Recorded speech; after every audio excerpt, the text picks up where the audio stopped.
horse up, bro. It's not actually the horse, it's just his...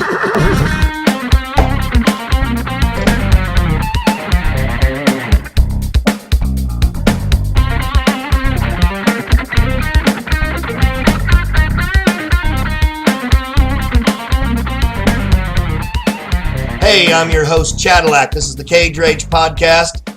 Miguel, how are you doing? Fight analyst, co-host, brilliant-minded, South American, beautiful man that you are. What's happening? I'm a little scared, Chad. You know, I usually love doing the podcast, and I got to admit that doing a podcast on Floyd Mayweather doesn't make me very happy personally. It's distasteful to me, so let's get this done. I thought maybe you were scared because I said you're a beautiful man. I'm used to it, Chad. You know, people stop me on the street all the time with that kind of stuff. You know? Yeah, I know. They're stalking you. I mean, I was in the supermarket the other day, and it's like, you know, those women are looking at my ass. Yeah, you and Money Mayweather. So we've got Risen in Japan. Real quick history of Risen in Japan. They're a show that came around. It's Risen, R-I-Z-I-N. They came around, or Ryzen. I don't even know how you pronounce it for sure. I've heard it both ways. They came around a few years ago. They were going to be the next big thing. They were supposed to kind of take the place of Pride. They were going to be the next one. They were going to be in big competition with everybody. They were going to put one out of market. None of that stuff sort of came to be. And instead what happened is they've sort of floated around back and forth everywhere. So you've seen them do MMA, boxing, kickboxing. You've seen them do this hybrid wrestling thing a couple of times. And they just really haven't found their feet. And I don't think they're going to. I think they're 1 foot in the grave. But they've got somebody putting a lot of money behind them because they now have Floyd Mayweather is going to fight this Tenshin, who's a 20-year-old kid, 125 pounds, 5 foot 4 inches tall. His MMA record is 4-0. Not sure what his kickboxing record is, but he's a pretty good kickboxer apparently. Like very impressive. Go from there, Miguel. Tell me a little bit about what you got about it. Well, I think with Risen, it's important, as you said, you know, they were supposed to be the next big thing, but the Japanese MMA market and combat sports in general has been down. You know, they don't have that big star like Ogawa or, you know, Sakuraba or anyone like that. They seem to have trouble, you know, getting that next crossover star. Sexyama, who crossed over to the UFC, was an Olympian in judo and stuff like that. So there was some hope with him, but, you know, you need competition. You need a show. You need a place and stuff, and they haven't really done that. You know, what makes Risen tied back to the Pride days is that Nobuyuki Sakikibara is there as one of the operating officers, right? So Sakikibara was the chief of Pride, and he's the chief of Risen, and therefore you get the same kind of style here. I think the bottom thing that everybody needs to know here is that the fight happens on December 31st in Tokyo, and that really is something that you have to know a little bit about the Japanese culture. The bottom line on that is that, you know, it's seen as a party holiday. It's seen as a New Year, you know, is a holiday that's festive, and, you know, people don't come back to work right away on January 2nd and stuff. If I'm remembering all my P's and Q's on Japanese culture, at the end of the day, there's a couple of TV shows on December 31st that hit the entire country of Japan. And one of them is a variety show where, you know, people sing songs and dance and, you know, do stupid stuff, you know. And then the other ones are the fight shows, which, you know, Pride in the beginning of this century, obviously, you know, dominated the New Year's. And you had, you know, upwards of half the country, and you have 200 million people in Japan, basically. You know, you have upwards of half the country watching the fight. So this is what's going to happen is on December 31st, whether the United States, and I hope no one in the States tunes into the Mayweather fight, because it really, you know, it's such a money grab and such, you know, he should be ashamed. You know, you know, if the Japanese call with this offer, even if it's $88 million, as the word out there is, you know, or whatever, he should have said, what good does that do me? Other than $88 million. I mean, $88 million fixes a lot of ills, you know. But, I mean, he doesn't really need money. I mean, so that's why it's just distasteful. you know. But when the call came, so you're saying Tenshin has no chance of beating Mayweather in Marquis de Queensbury rules. Yes. Yeah, he has no chance. None. Yeah, there's no chance. And this is Queensbury rules, correct?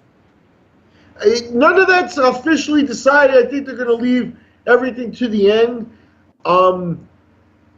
Mayweather's not doing a kickboxing match. I mean, come on. Well, here's the thing: is the Japanese on New Year's, you can count on there may be some stunts, there may be some things, and that could make things interesting to you. You know, like what if they did the first round boxing, and then the second round kickboxing?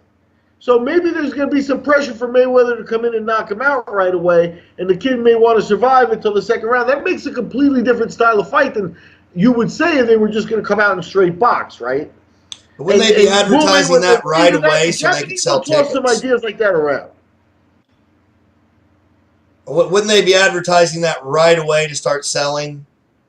I don't think so. I think the fact that it's on December 31st in Mayweather's name, they have their audience.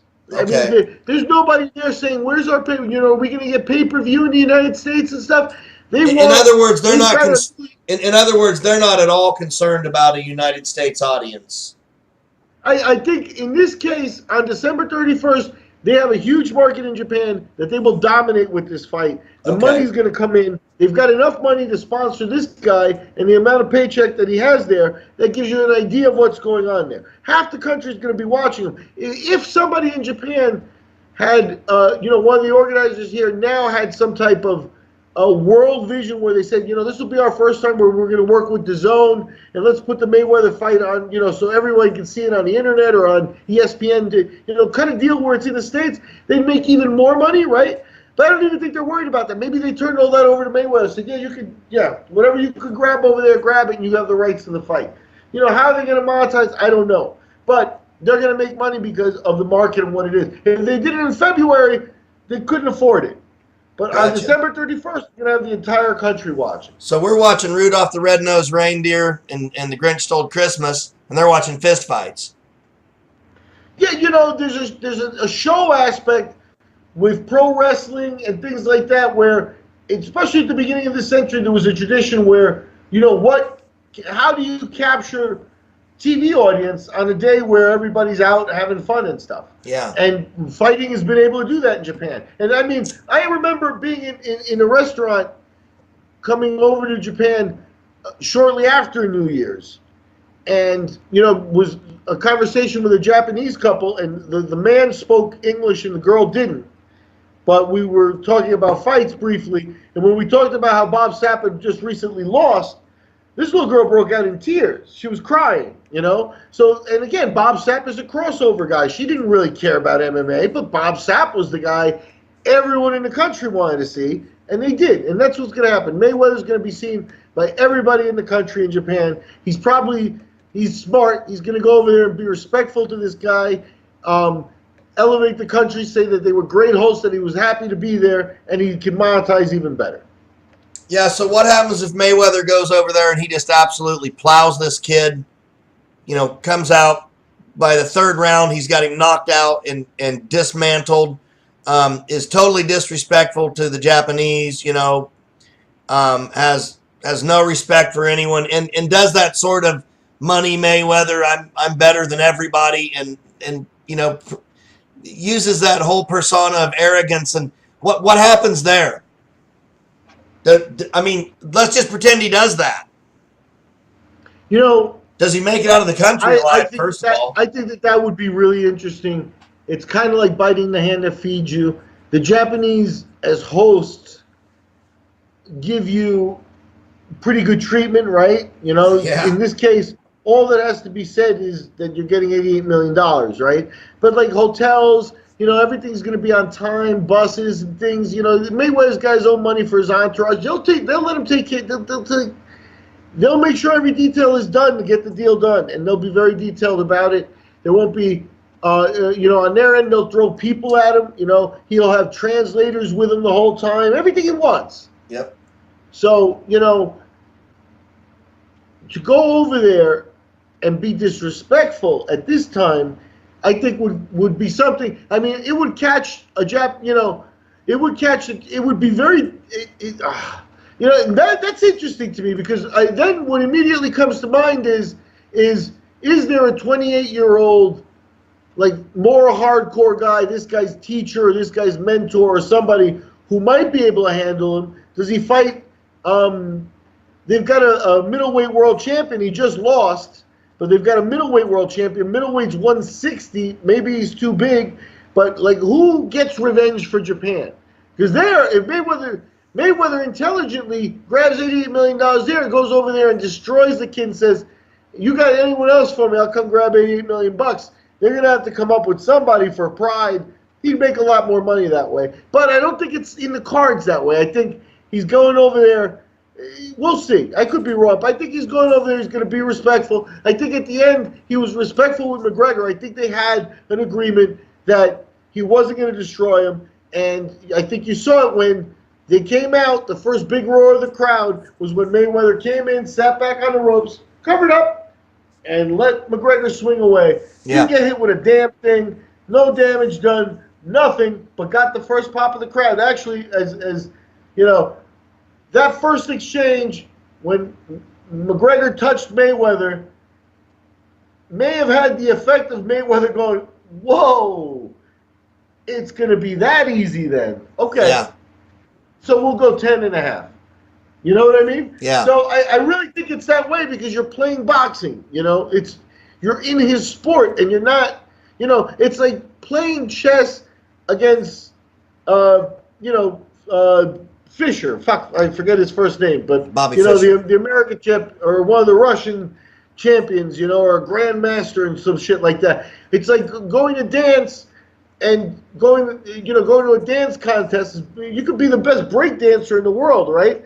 Go to a ballet dance contest against Nureyev. Yeah. How are you going to do? You know what I mean? You might pull off some moves. You might look good and stuff. But at the end of the day, pace by pace, someone is marking points. You can't keep up. And that's what you're talking about Mayweather. He's an elite at what he does to the point where most people aren't going to appreciate how elite he is because you don't really see it. You know, he's that good, though. You know, Yeah. especially defense and not getting hit. Yeah. So yeah, there's no way for this Japanese guy to beat. There's a story there. If there was somebody waiting in the wings who could avenge Japan, but I think it goes over where he goes over there, grabs his money, introduces himself to that market, and then says, you know, maybe to England, "Hey, who you got?" Or you know, tries to get a fight in Abu Dhabi or something. Yeah.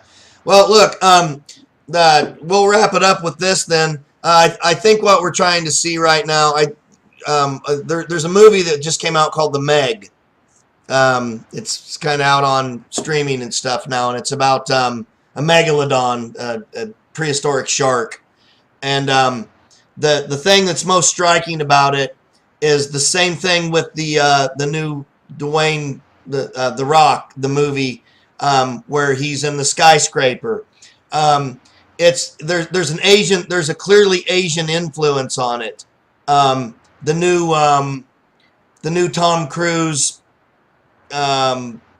spy movie is the same thing. There's an Asian influence on it, and what that is there's a crossover between Chinese and American money, and they're trying to get Asian and American money mixed together more, and they're trying to do that through the use of media and through the use of entertainment, and we're just seeing that more and more. And this is just another way to do that. So for whatever that's worth, this is just another play on trying to, you know, cultivate more money through globalization. Good for them, whatever. I'm not going to watch it. Mayweather is a total snore fest to me. He's insulting, and he's a dehumanizing, barbaric scumbag as far as I'm concerned. But that's that. You got anything else to add to it before we sign off on this one? You know, I'm not a kickboxer, and you know, I'm well past my prime, but if Mayweather gets injured, I would gladly fight the young Japanese Tenshin for 10% of the money. Sure. And you do have that one kick. Yeah. Yeah, I've seen you kick the trash can a couple of times. Yeah, I mean, I doubt you remember it, but I'll never forget. I'll do the Japanese a favor. You know, it's 88 million. I get 8.8 million. I'll even do 4.4 million to show, 4.4 million to win. Man, how generous of you. How generous of you. Well, like we said at the beginning of the podcast, you're a ladies' man, and you know when a stud like you's walking down the street and can kick a trash can, anything can happen. Hey, listen, thanks for joining us at the Cage Rage podcast. I'm Chadillac, your host. You can contact me at Chadillac at thecageragepodcast.com, Miguel at thecageragepodcast.com. Subscribe below. Let us know what you do and don't think about everything. We want to hear everything that you have to say, good, bad, or indifferent. The worst thing that you can do is just not tell us anything at all. Let us know what we can do to make things better. For whatever it's worth, we're usually right on the money on everything we pick. So before you make your bets, you're smart to check in with us first. Subscribe below. Namaste.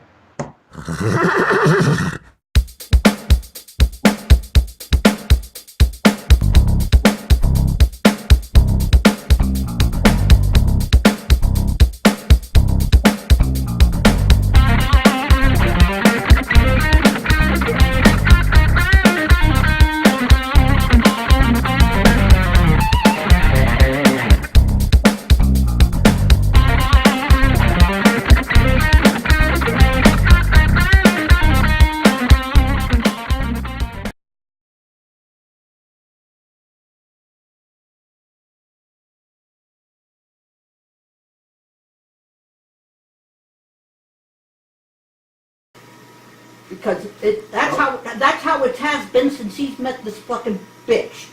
He does not talk to us. He does not do a goddamn thing for us. It's all for her. Oh, because I guess she sucks his dick or something. I don't know what it is. But goddamn it, that fucking woman's got him so wrapped around her finger that he doesn't know what the hell he's doing. Coming and going. He doesn't. That's all it is. It's her. You know what? She must be a good dick snapper because goddamn it. The worst thing.